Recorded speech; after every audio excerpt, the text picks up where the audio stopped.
오늘 함께 은혜 받으실 하나님 말씀은 로마서 5장 1절 말씀입니다. 로마서 5장 1절 말씀은 신약성경 245면에 있습니다.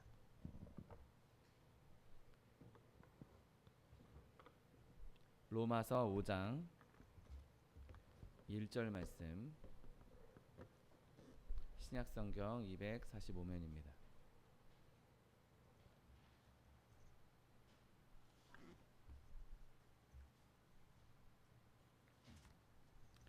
하나님 말씀 함께 합독하겠습니다.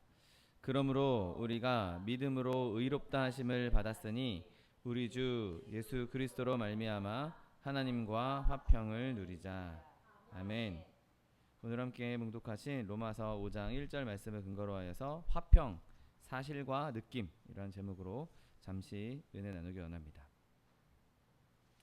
자, 우리가 다 예수님을 믿어서 구원에 이르렀습니다. 그리고 그 믿음의 능력은 정말 놀라운 것을 보게 됩니다. 히브리서에서는 그 믿음이 성취한 정말 그 기이한 업적들 그것들을 쭉 열거하고 있는데, 그 믿음으로 나라들을 이기기도 하고 약속을 받기도 하고 사자들의 입을 막기도 하고 불의 세력을 멸하기도 하고 칼날을 피하기도 하고 연약한 가운데에서 강하게 되기도 하고 전쟁에 용감하게 되기도 하였다라고 히브리서 11장 39절 38장 39절에 쭉 열거하고 있는 것을 보게 됩니다. 그리고 그 믿음의 여러 가지 결과들 중에 저 개인적으로 적용되는 가장 놀라운 것은 믿음이 우리에게 의롭다 하심을 가져왔고 그 결과로 우리가 화평을 얻었다는 사실인 것이죠. 오늘 본문 말씀처럼 우리가 믿음으로 의롭다 하심을 받았으니 우리 주 예수 그리스도로 말미암아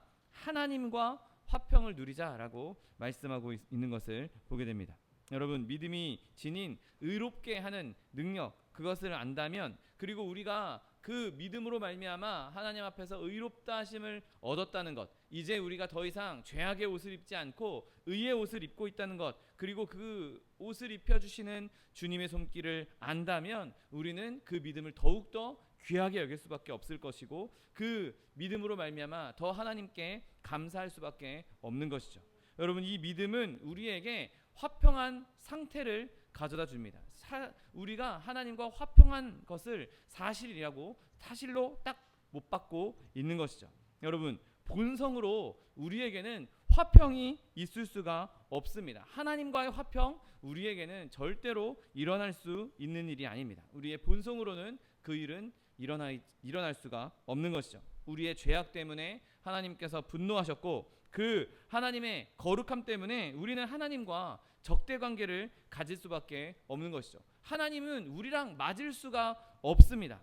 아모스 3장 3절 말씀에 두 사람이 뜻이 같지 않은데 어찌 동행하겠느냐라고 말씀하고 있습니다. 또 우리 쪽에서도 우리도 하나님이 맞지 않는 존재입니다. 로마서 8장 7절 말씀에 육신의 생각은 하나님과 원수가 되나니 이는 하나님의 법에 굴복하지 아니할 뿐만 아니라 할 수도 없다라고 말씀하고 있습니다. 반역하는 피조물, 더러운 피조물, 죄악 가운데 있는 피조물과 의로우신 창조주 사이에는 화평이 아니라 불화밖에 있을 수가 없는 것이죠.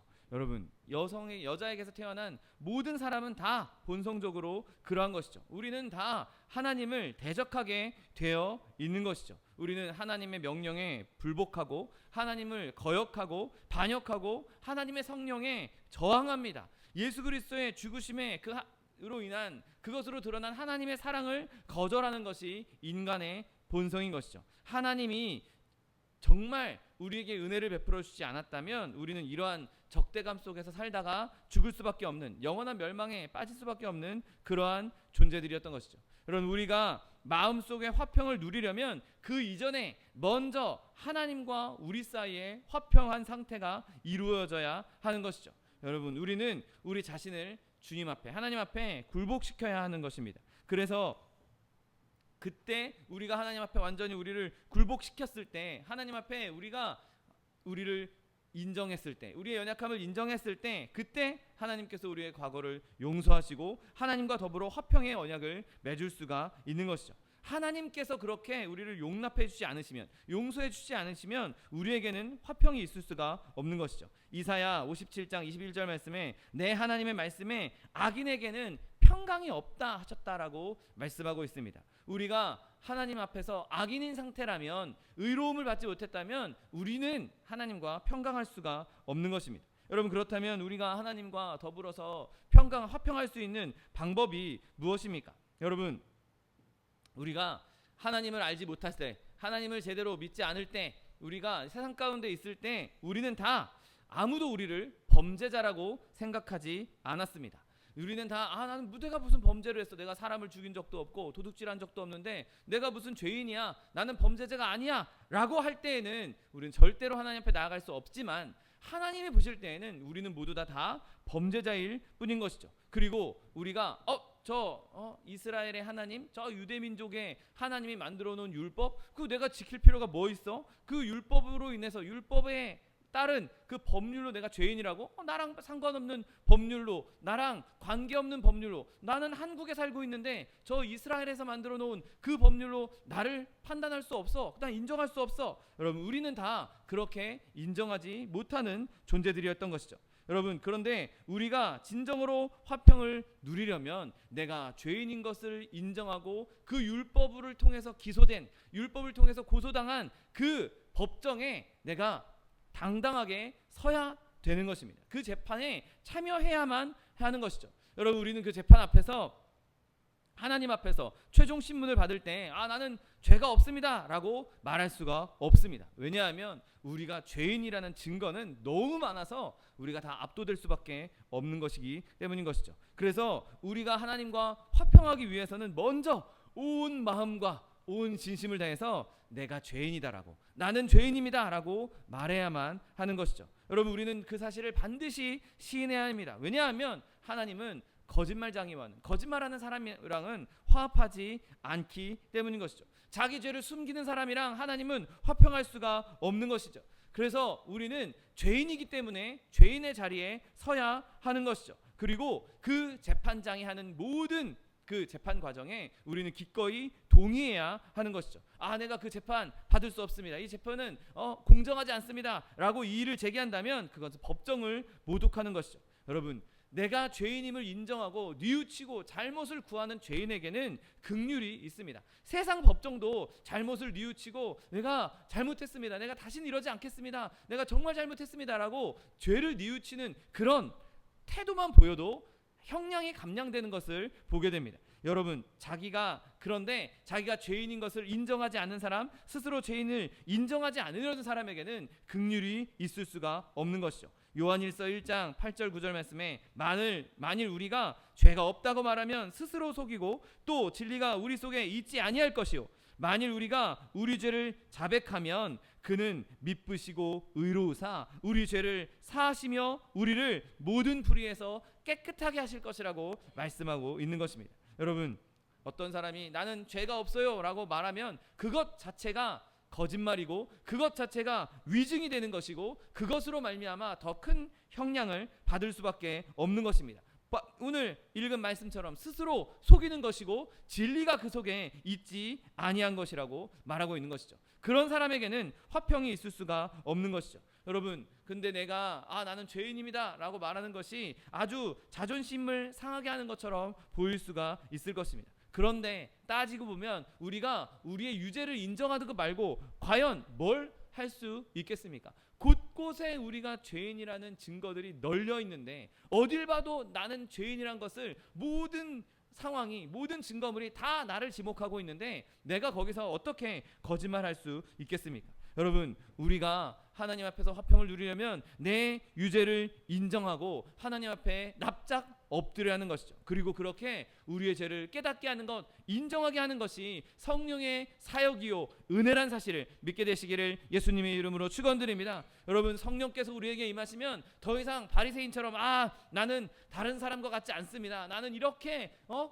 정의로운 사람입니다, 나는 이렇게 의로운 사람입니다, 절대로 그렇게 말하지 못할 것입니다. 오히려 세리처럼 감히 눈을 들어서 하늘을 쳐다보지도 못하고 다만 가슴을 치며 이르되 하나님이여 불쌍히 여기소서, 나는 죄인으로소이다, 이렇게밖에 말할 수가 없는 것이죠. 그리고 우리가 그렇게 죄를 인정하고 시인한다면 화평을 위해서 다음으로 꼭 필요한 것은 바로 하나님의 판결이 공의롭다는 것을 인정하는 것이죠. 하나님께서 율법에 만들어 놓으신 그 모든 판결들, 하나님의 법률이, 하나님의 율법이 올바른 것이라고, 율법대로 따지면 내가 죄인이 맞습니다, 율법으로 인해서는 내가 죄인이 맞습니다, 그렇게 하나님의 권능을, 하나님의 권위를 인정해야 하는 것이죠. 하나님 이거 좀 너무 가혹한 거 아니에요? 하나님 이거 너무한 거 아니에요? 이거 너무 심한 거 아니에요? 라고 따진다든지, 사랑의 하나님인데 그냥 봐주겠지, 대충 넘어가 주겠지 라고 생각하면 안 되는 것이죠. 여러분,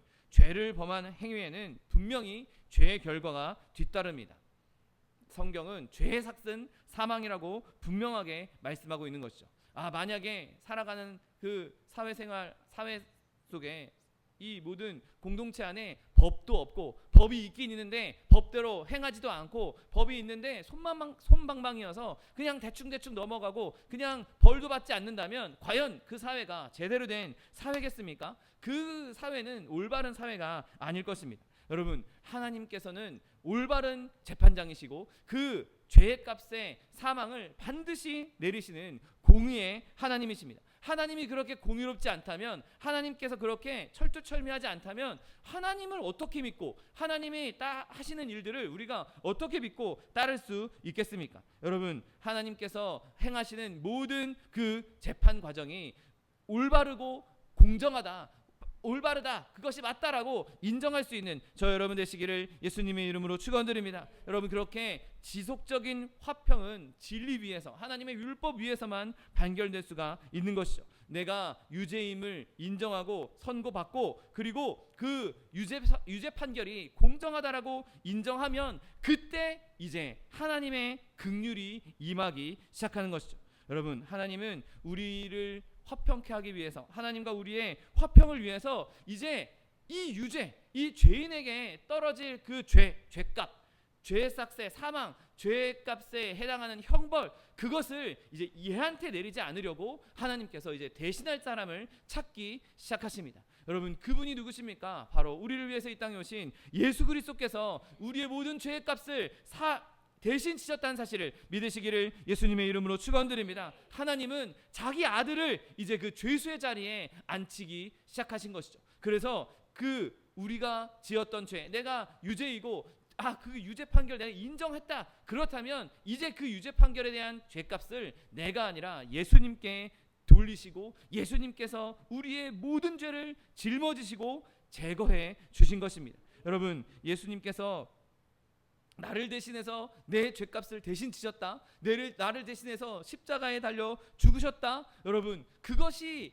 깨달아지는 것이 우리에게 너무나 큰 은혜요, 너무나 큰 감사의 제목인 것입니다. 여러분, 베드로전서 3장 18절 말씀에 그리스도께서도 단번에 죄를 위하여 죽으사 의인으로서 불의한 자를 대신하셨으니 이는 우리를 하나님 앞으로 인도하려 하심이라. 육체로는 죽임을 당하시고 영으로는 살리심을 받으셨다고 성경은 분명히 말씀하십니다. 여러분, 예수님께서 단번에 죄를 위하여서 고통당하셨습니다. 그것이 우리의 화평의 토대가 되는 것이죠. 내가 죄를 인정했고 그 죄가 유죄인 것을, 유죄 판결을 내가 다 인정했고, 근데 유죄 판결을 받아서 내가 받아야 되는 형벌을 예수님께서 대신 져주셨다. 그분이 나를 대신해서 죽으시고 나를 하나님께로 인도해 주셨다. 여러분, 그것을 선물로 받아들이고 그 안에 거할 때 우리가 진정한 화평을 누릴 수가 있는 것입니다. 여러분, 우리가 그렇게 예수님께서 나를 위해 죽으심으로 말미암아 나를 하나님께로 인도해 주셨다는 그 사실, 나에게 화평이 임했다라는 그 사실을 늘 인지할 수 있는, 인식할 수 있는 저 여러분 되시기를 예수님의 이름으로 축원드립니다. 여러분, 그런데 이 법정의 이 상황은 이것으로 끝난 게 아닙니다. 우리가 지금 내가 유죄를 고백하고, 그리고 그 유죄 판결이 옳다라는 것을 인정하고 내 형벌이 다른 사람에게 전가되는 것까지 보았습니다. 근데 그 이후에 어떻게 되겠습니까? 이제는 우리는 더 이상 그 유죄 판결을 따를 필요가 없어진 것이죠. 왜냐하면 나에게 와야 할 형벌이 다른 사람에게 다 뒤집어진 게 그걸 봤으니, 그것을 우리가 알게 되었으니 이젠 더 이상 유죄 판결을 따를 필요가 없는 것입니다. 이미 형 집행이 한 번 이루어졌기 때문에 형 집행은 더 이상 두 번, 세 번 이루어질 필요가 없는 것이죠. 지금까지 유죄 판결을 받았던 자라 할지라도 이제는 더 이상 유죄 판결에 목매달 필요가 없는 것이죠. 더 이상 정죄받을 필요가 없는 것입니다. 하나님께서 이미 우리를 구원해 내셨으니 우리는 더 이상 유죄 판결에 대한 두려움을 가질 필요가 없는 것이죠. 또 다른 사람이 나와서 저 사람 증인이야, 이런 증거가 더 있어 라고 말한다 할지라도 이미 하나님께서 우리의 모든 죄를 다 긁어 모아서 하나도 남김없이 빠짐없이 꼼꼼하게 다 긁어 모아서 모든 죄에 대한 유죄 판결을 내리신 것이고, 그 모든 죄에 대한 형벌을 예수님께 내리셨기 때문에 이제 우리 더 이상 더 이상 털어서 먼지가 날 수가 없는 것입니다. 그러니 우리는 이것 때문에 화평할 수가 있는 것이죠. 이 소송은 완전히 종결된 것입니다. 아니 심지어 이거 재판이 잘못됐습니다, 항소를 한다 해도, 여러분 세상 법정도 항소해서 더 고등법원, 더 높은 법원으로 올라가면 거기서 판결한 판결이 하등 법원에서 내린 하급 법원에서 내린 판결을 뒤집을 때도 있습니다. 여러분, 그런데 우리가 받은 재판은 세상에서 가장 최고 등급의 법원에서 받은 판결입니다. 여러분, 하나님보다 더 높은 법원이 어디 있겠습니까? 하나님이 재판장이신 세상 최고의 권위를 갖고 있는 법원에서 판결된 그 판결은 어느 누구도 상소할 수가 없는 것입니다. 여러분, 그 증거가 무엇입니까? 우리에게 주신 그 증거는 바로 부활하신 그리스도이신 것입니다. 로마서 4장 25절 말씀에 예수는 우리가 범죄한 것 때문에 내 주미 되고 또한 우리를 의롭다 하기 위해서 살아나셨다라고 말씀하고 있습니다. 여러분, 이미 우리의 모든 죄악은, 세상에 어떤 죄악이 우리에게 다시 들춰진다 할지라도 이미 그것도 하나님 다 아시고 그것을 다 형벌로 갚아주셨고, 또 최고의 법정에서 더 이상 그 위가 없는, 더 이상 상소할 수 없는 최고의 법정에서 내리신 그 판결, 그것만으로 우리는 얼마든지 화평할 수 있다는 사실, 이미 화평케 되었다는 사실을 믿게 되시기를 예수님의 이름으로 축원드립니다. 여러분, 우리가 당했던 모든 죄악에 대한 정죄, 아무리 마귀가 우리를 정죄한다 할지라도, 아무리 우리가 너 아직 이거 남았어, 너 요런 죄 남았어 라고 한다 할지라도, 이 판결은 올바르지 않아, 이거 다른 법정에서 다시 판단해야 돼 라고 한다 할지라도 절대로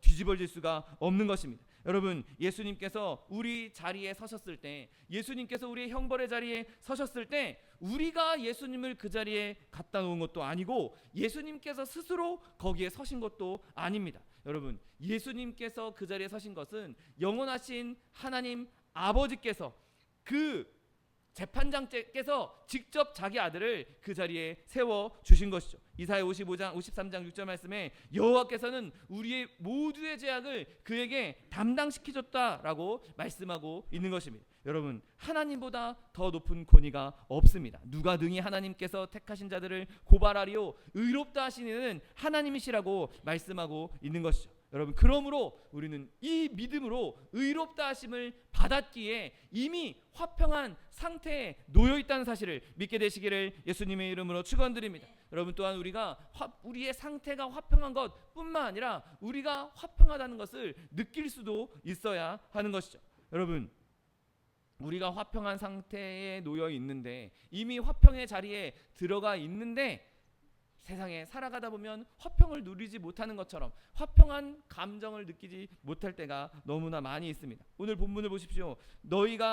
우리가 믿음으로 의롭다 하심을 받았으니 우리 주 예수 그리스도를 말미암아 하나님과 화평을 누리자라고 되어 있습니다. 내가 화평한 상태에 가 있는 거, 난 이제 화평한 상태가 됐어, 난 이제 의로움을 받았어, 그래서 화평한 상태까지 올라갔어, 난 이제 하나님과 화평케 되었어, 거기서 멈추지 말고 화평을 누리자라고 말씀하고 있는 것이죠. 여러분, 우리가 의롭다 하심을 받기 전에는 화평을 누릴 수가 없습니다. 물론 화평이 의롭다 하심을 얻게 되는 수단이 될 수는 없죠. 순서가 바뀔 수는 없습니다. 의롭다 하심이 먼저 있어야, 하나님 앞에서 우리가 의롭다 하심을 받아야 그때 화평을 누릴 수 있는 것이죠. 여러분, 의롭다 하시는 을 받은 사람은 그때부터 하나님과 더불어 화평한 느낌을 받아야 되는 것이죠. 내가 화평을 누리고 있어야 하는 것입니다. 여러분, 그런데 이 화평은 하나님을 믿는 사람, 오직 믿음으로 의롭다 하심을 받은 사람에게만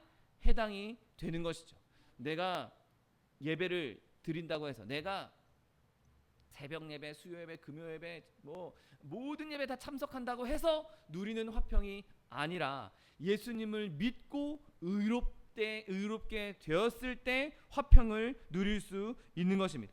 여러분, 예수 그리스도 그 예수님을 말미암지 않고서는 우리 중 어느 누구도 하나님과 진정한 화평을 누릴 수가 없는 것이죠. 우리가 하나님과만 교제한다면 절대로 우리는 멸망할 수 없습니다. 하나님과 교제만 한다면 우리는 온전한 화평을 누릴 수 있는 것이죠. 약속된 중보자 예수님을 말미암지 않고서는 하나님과 우리 사이에 절대로 어떠한 접촉정도 일어날 수 없습니다. 체험이나 아니면 우리가 예배에 참석한다, 의식, 이런 것들로 하나님을 만나려고 한다. 내가 예배를 이렇게 잘 드렸으니, 내가 이렇게 의식을 잘 치렀으니. 제가 이번에 오스트리아 여행을 하면서 쇼테판 대성당에 다녀왔습니다. 여러분, 그 대성당이 어마어마하게 화려합니다. 그렇게 화려하게 한 이유가 무엇입니까? 이렇게 멋있는 예배당에서 하나님을 예배하면 하나님이 더 기뻐하시겠지.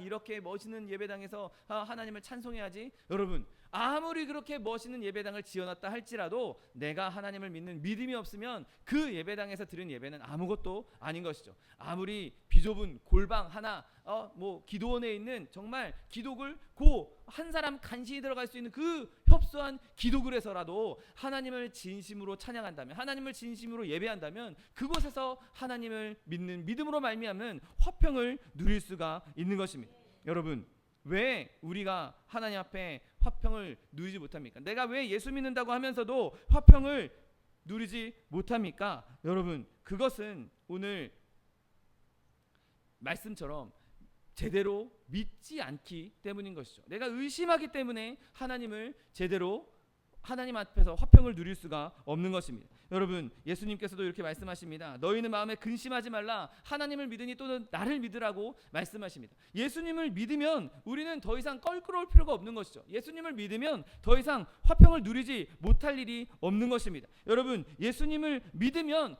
우리가 하나님 사이에 더 이상 화평이 무너질 일도 없는 것입니다. 하나님께서도 이렇게 말씀하십니다. 이사야 1장 18절 말씀에 여호와께서 말씀하시되 오라 우리가 서로 변론하자. 너희의 죄가 주홍 같을지라도 눈과 같이 희어질 것이요 지홍같이 붉을지라도 양털같이 희게 되리라고 말씀하십니다. 여러분, 지금 희어질 것이다, 희게 되리라 라고 말씀하시지만, 여러분, 저는 이렇게 읽고 싶습니다. 우리가 이미 예수를 믿고 있다면, 예수 안에 있다면 너희는 이미 양털처럼 만들어졌다, 너희는 이미 눈같이 희게 되었다라고 말씀하고 있는 것입니다. 여러분, 우리가 불신 때문에 이것을 받아들이지 못하니까, 의심 때문에 이것을 받아들이지 못하니까 화평하지 않은 것이죠. 여러분, 우리는 믿음으로 말미암아 의롭다 하심을 받았습니다. 믿음으로 말미암아 의롭다 하심을 받았으니 더 이상 우리는 화평하지 않을 이유가 없는 것이죠. 여러분, 오늘 본문은 의롭다 하심을 받은 모든 사람은 하나님과 더불어 화평을 누리고 있다라고 분명하게 말씀하고 있습니다.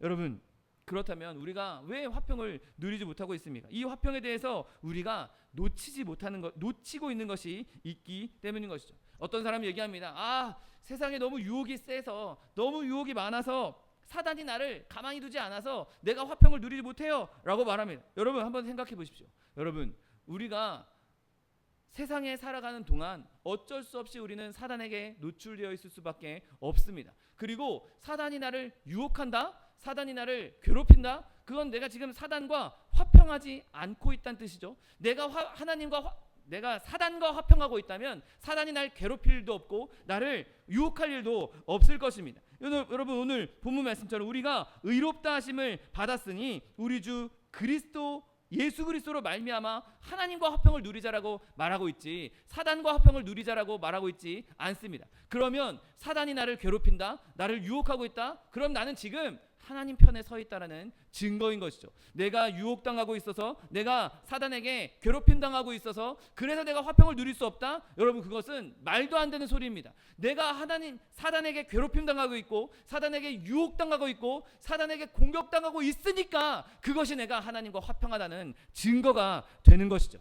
여러분, 내가 아무런 유혹도 없고, 나한테 아무런 공격도 없고, 아무런 고통이 없다, 사단으로부터 오는 아무런 공격이 없다, 여러분 경계해야 됩니다. 오히려 내가 사단에게 유혹당하고 있고, 내가 사단에게 공격당하고 있다는 것, 여러분 그것으로 더욱 감사할 수 있는 저 여러분 되시기를 예수님의 이름으로 축원드립니다. 왜냐하면 로마서 16장 20절 말씀처럼 평강의 하나님께서 속히 사탄을 너희 발 아래에서 상하게 하시리라. 우리 주 예수의 은혜가 너희에게 있을지어다. 아멘.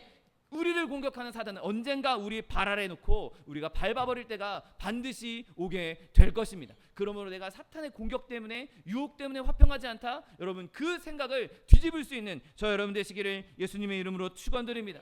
또 어떤 사람은 내가 연약해서 화평을 누리지 못해요, 내가 부족해서 화평을 누리지 못해요. 여러분 그런 말을 하는 사람들도 종종 있을 수 있습니다. 여러분 한번 생각해 보십시오. 내가 육신이 연약해서, 내가 부족해서 화평을 누리지 못한다? 여러분 성경 어디에도 우리의 육신과 더불어서 화평을 이루라는 말씀은 어디에도 존재하지 않습니다. 너희가 육신과 더불어서 화평하라, 어디에도 그런 약속은 기록되어 있지 않습니다. 여러분 우리가 회심한 순간, 우리가 하나님을 믿는 순간 우리의 육체와 영 사이에 이제 전쟁이 시작된 것이죠. 우리의 육체는 끊임없이 옛 본성을 따라가려고 합니다. 그래서 끊임없이 죄악의 길로 가려고 하죠. 그런데 하나님께서 우리에게 주신 새 본성, 새 영은 계속해서 하나님을 따라가려고, 거룩하게 하려고, 하나님과 화평을 누리려고 하는 것이 우리의 새 마음, 새 인성인 것이죠. 그래서 바울도 이렇게 고백합니다. 오호라, 나는 곤고한 사람이로다. 이 사망의 몸에서 누가 나를 건져내랴. 우리 안에서 끊임없이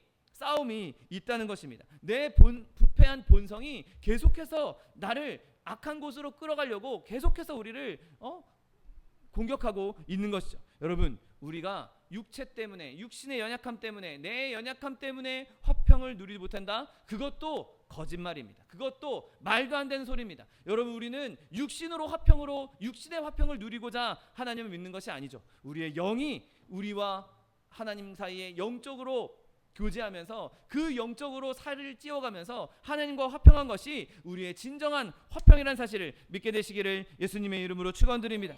또 어떤 사람은 주변에 핍박 때문에, 내가 주변에 손가락질 받는 것 때문에, 조롱 때문에 내가 화평을 누리지 못해요, 이렇게 말하는 사람도 있을 수 있습니다. 여러분 많은 사람들이 우리를 조롱합니다. 우리를 핍박합니다. 여러분 요즘 세대 한번 보십시오. 기독교를 얼마나 핍박하고 얼마나 조롱하고 얼마나 깔보는지 정말 이루 말할 수 없습니다. 어디 가서 기독교인이라고 말하는 것이 정말 힘들 정도로 많은 사람들이 기독교인들을 무시하고 깔보고 손가락질하고 있습니다. 그런데 왜 우리가 그들과 화평해야 됩니까?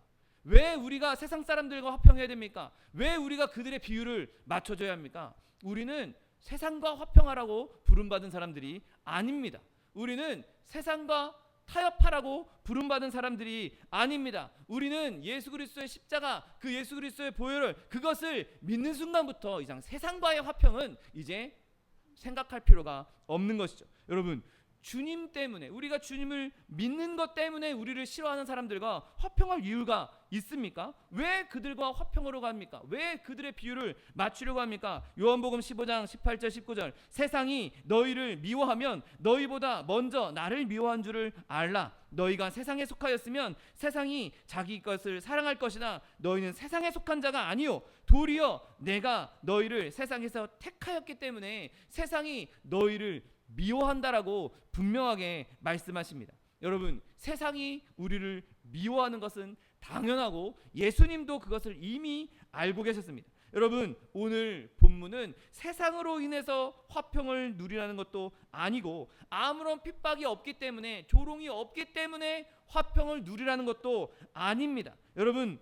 우리는 세상이 주는 화평을 약속받지 않았습니다. 오히려 우리는 이러한 약속을 받았죠. 이것을 너희에게 이르는 것은 너희로 내 안에서 평안을 누리게 하려 함이라. 세상에서는 너희가 환난을 당하나 담대하라. 내가 세상을 이겨노라. 아멘. 여러분, 예수님께서 세상을 이겼다라고 표현하셨습니다. 세상을 이겼다라는 건 싸웠다라는 거죠. 그 전에 싸웠기 때문에 이긴 것입니다. 여러분, 우리는 지금 싸움터에 와 있습니다. 지금 우리와 세상은 전쟁 중입니다. 그러니 우리가 전쟁통에 세상에서의 누릴 수 있는 화평을 기대할 수 있겠습니까? 지금 싸움터에 있는데 그 싸움터에서 겉으로 돌아나는 화평을 누릴 수 있겠습니까? 여러분, 오늘 본문은 우리가 사단과 더불어서, 육체와 더불어서, 또 세상과 더불어서 화평하라고 말하지 않습니다. 오히려 하나님과 더불어서 화평하라고 말씀하고 있는 것이죠. 왜냐하면 그 화평이야말로 진짜 한량없이 좋은 화평이기 때문인 것이죠. 여러분, 약속됐을 뿐만 아니라 우리에게 실제로 주어졌고 우리에게 분명하게 알려진 것, 분명하게 선포된 것이 무엇입니까? 그것은 바로 우리가 믿음으로 의롭다 하심을 받았으니 우리 주 예수 그리스도로 말미암아 하나님과 화평을 이루는 것입니다. 여러분, 우리가 믿음으로 의롭다 하심을 받았기 때문에 우리는 분명하게 하나님과의 화평을 지금 즐기고 있습니다. 내가 나 화평을 못 누리고 있는 것 같은데, 내가 화평 누리지 않고 있는 것 같은데, 여러분, 아닙니다. 우린 지금 화평을 누리고 있습니다. 그 증거가 무엇입니까? 우리가 지금 하나님께서 우리를 사랑하신다는 것을 알고 있습니다. 하나님께서 나를 사랑하셔. 내가 부족한데, 내가 연약한데 하나님이 그래도 나를 사랑하셔. 하나님이 나를 사랑하신다는 것, 여러분, 그것을 아는 것만으로, 그것을 내가 느끼고 있다는 것만으로 이미 우리는 화평을 누리고 있는 것이죠. 하나님이 나를 사랑하시고 내가 하나님을 사랑해. 내가 세상 어떤 것보다도 정말 하나님을 사랑해. 여러분, 그것이 우리가 화평을 누리고 있다는 증거인 것이죠. 여러분, 또 우리가 어디에서 화평의 증거를 볼 수 있습니까? 여러분, 기도하십니까? 내가 어려울 때, 힘들 때, 아니 습관적으로라도 밥 먹을 때라도 기도하십니까? 여러분, 우리가 하나님과 화평을 누리고 있다는 증거가 우리가 기도하는 것에서 나타나는 것이죠. 여러분, 사이가 껄끄러운데 그 사람한테 뭐 부탁할 수 있습니까? 사소한 것도, 아주 작은 것도, 하다못해 거기 있는 연필 좀 주워주세요 라고 하는 것도 좀 껄끄러운 사람한테는 부탁하기 어렵습니다. 그런데 우리가 뭐 조금만 일이 생기면, 뭐 조금만 어려움 생기면 쪼르륵 달려가서 하나님한테 기도합니다. 하나님, 나 이거 힘들어요. 하나님, 나 이거 어려워요. 하나님, 나 이 기도 좀 들어주세요. 여러분, 우리가 하나님께 그렇게 쪼르륵 달려가서 기도할 수 있는 건 하나님과 화평하고 있기 때문인 것이죠. 하나님과 나랑 관계가 좋으니까 하나님한테 가서 기도하는 것입니다. 여러분, 하나님께서 내 기도에 응답하신다는 것을 내가 아니까 하나님 앞에 기도하는 것이죠. 내가 이미 하나님과 화평을 누리고 있는 것이죠. 여러분, 그렇게 우리가 하나님 앞에서 화평을 누릴 때 우리는 하나님을 기뻐하도록, 우리가 하나님을 기뻐하도록 해주게 되는 것입니다. 내가 하나님이 나를 사랑하시니까, 내가 언제나 하나님께 달려갈 수 있으니까 나는 하나님만 생각하면 너무 기뻐, 너무 즐거워, 너무 행복해. 여러분, 그렇게 우리가 하나님을 생각할 때 기뻐하고 즐거워한다면 우리는 정말 하나님 앞에서 화평을 누리고 있는 증거가 되는 것입니다. 시편 37편 4절 말씀, 또 여호와를 기뻐하라. 그가 내 마음의 소원을 내게 이루어 주시리로다. 아멘. 여러분, 우리가 하나님을 기뻐하는 것은 아무리 무리를 해도, 아무리 지나쳐도 절대로 지나치지 않을 것입니다. 부족함이 없을 것입니다. 차고 넘치도록 하나님을 기뻐할 수 있는 저 여러분 되시기를 예수님의 이름으로 축원드립니다. 여러분, 내가 나 자신을 기뻐하지 않고 세상을 기뻐하지 않고 하나님을 기뻐하는 것, 그것이 하나님과 화평하고 있다는 증거가 되는 것입니다. 여러분, 여러분이 이렇게 지금 어려운 세상을 살아가는 동안 하나님과 화평한 상태에 이미 이르렀고 우리는 화평을 이미 누리고 있는 사람들입니다. 내가 세상에 이리저리 치여 있다 보니 하나님과 화평하고 있다는 것을 못 느낄 뿐이지, 잠시 잊었을 뿐이지, 우리는 이미 하나님과 화평을 누리고 있는 사람들인 것이죠. 여러분, 내가 하나님과 화평을 누리고 있다, 나는 하나님으로 인하여서 기뻐, 하나님으로 인해서 즐겁다, 하나님으로 인해서 행복하다, 이 마음이 지금 말씀을 듣는 이 순간뿐만 아니라 여러분 평생에 매 순간순간마다 늘 넘쳐나게 되시기를 예수님의 이름으로 축원드립니다. 기도하겠습니다. 사랑과 은혜가 풍성하신 하나님, 감사합니다. 하나님께서 믿음으로 말미암아 우리를 의롭다 하시고 하나님 그 믿음으로 말미암아 하나님 아버지와 화평케 하여 주시니 감사합니다. 이미 우리가 화평케 되었다는 하나님과 화평케 되었다는 것을 우리가 인지하게 하여 주옵시고 하나님 우리가 그 화평을 진심으로 온 마음으로 누릴 수 있는 하나님의 백성들 될 수 있도록 축복하여 주옵소서. 감사드리며 예수 그리스도의 이름으로 기도드립니다. 아멘.